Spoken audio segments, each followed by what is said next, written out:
in some countries, sport is like the national pastime. That's But in true. the Philippines, some might say that pageantry is the pastime. That's true. You know what? In the Philippines, we have pageants all over the places. Yes, we have pageants in the barangay, in school, national, local. That's why we really love Miss Universe. It's like it's giving pride and putting the Philippines back on the pedestal. That's why there's an added pressure as a candidate coming from a pageant-loving country. But it's a good pressure. I always look up to our former Miss Universe Philippines. They really did well in the competition. And now this is my time to show who I am, you know, to offer what RABIYA can show to the rest of the universe. So I'm very happy, and at the same time, I'm excited to make all my kababayans proud, and hopefully I do.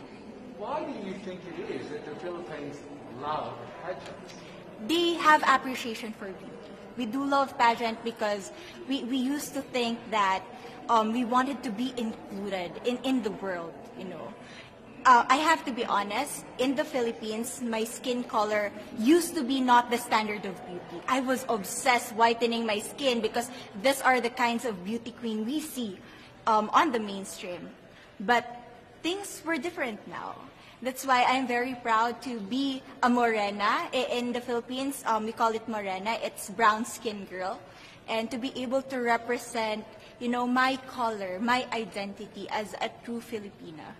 Tell me about your journey to being crowned Miss Philippines.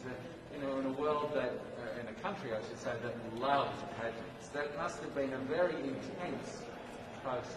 Tell me about, you know, your journey to being Miss Philippines. Well, my journey was crazy.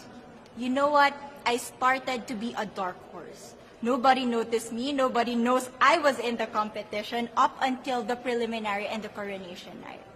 And when I won, I received different comments. Of course, there were people who didn't expect me to do well, who think that I cheated.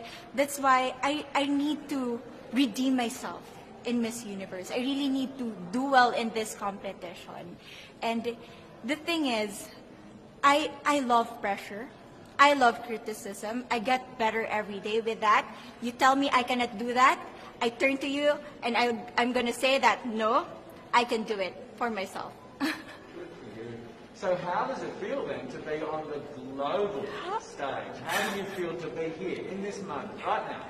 It's crazy, but I'm overwhelmed with the support, not just from the Filipino community, but also from Thailand, Latin countries who do appreciate me as a candidate, as a person. It motivates me that I am beautiful, I can offer so much in this world, and when somebody believes in you, it gives you that extra energy to really do well and perform well. Do you have a sense with the girls, all of the girls competing, you're competing, but is there a sense of camaraderie with all of the girls? Is there like a real spirit to, you know, sort of motivate each other to do better? You know what? I have a different idea about Miss Universe. I thought it's going to be very competitive, in a healthy way, well, of course. But now I can see every girl helping each other, from fixing those hairs, from trying to zip up those outfits. It speaks of the closeness and the kind of camaraderie that we want to have. The goal of Miss Universe is not just to crown one girl, but also to build a genuine and long-lasting friendships among us. Would you say within the Miss Universe world, the contestants, is there a sisterhood? Are you sisters? There is sisterhood. I can say I was able to talk to different representatives from different backgrounds, different cultures. And despite our differences, there's so much to be highlighted in what binds us together.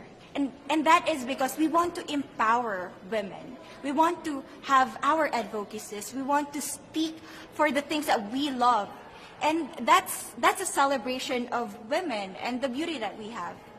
So coming out of this week, obviously you would love to be crowned Miss Universe. Of course. And that would be wonderful, of course, for any of you. But what else will you take out of this week? What do you think you'll feel at the end of this week, regardless of the result? How will you be a different person? It's the growth and the development that I was able to have during preparing for this training. I will be honest, there was a moment that I lost my identity because I was put under pressure. I was in that position in which I feel like I'm not good enough. I'm not a good representative of my country, but I was able to bounce back stronger. And if I was able to do that for Miss Universe, I will be able to do that in life. That is my greatest takeaway from Miss Universe. Okay, so the Philippines have a huge amount of fans. Yes. I want you to give us a little bit of a message to the fans here and at home. But send a message. What would you say to all the fans in the Philippines? To all my fans from the Philippines and from all over the world, maraming salamat po. Thank you so much for loving me and for believing in me. It means a lot to somebody who is so naive in this industry, who has no idea how to become a beauty queen on the first day of my journey. But because of your love and support, I was able to be the woman that I am today. And regardless of the result, I may or I may not win the crown, but one thing is for sure, I'm gonna make you all proud.